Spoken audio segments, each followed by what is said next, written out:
ากลับมาเป็นคือเก่าได้บ่ตอนที่อายยังหักเจ้านั้นก็บ่สนใจ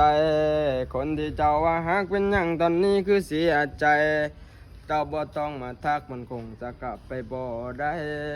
ตอนที่อายเบิ่นหักเจ้านั้นก็มาสนใจ ตอนที่เฮามีกันตัวเจ้านั้นนะบ่เคยแลมาเจอกันนั้นที่มาและตอนนี้นั้นคือพันแปร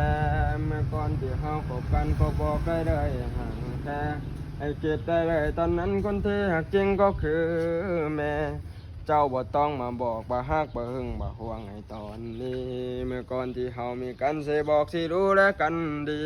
ตกคอยนั่นเด้อกับเจ้าเวลาก็ผ่านไปเป็นปีมื้อนี้เจ้าทำเป็นหังและอยากจะกลับมาคืนดีเฮาคือสิกลับไปบ่ได้ดอกเพราะว่าเฮาก็มีคนใหม่อยู่แล้วเนาะน้องกลับไปซะ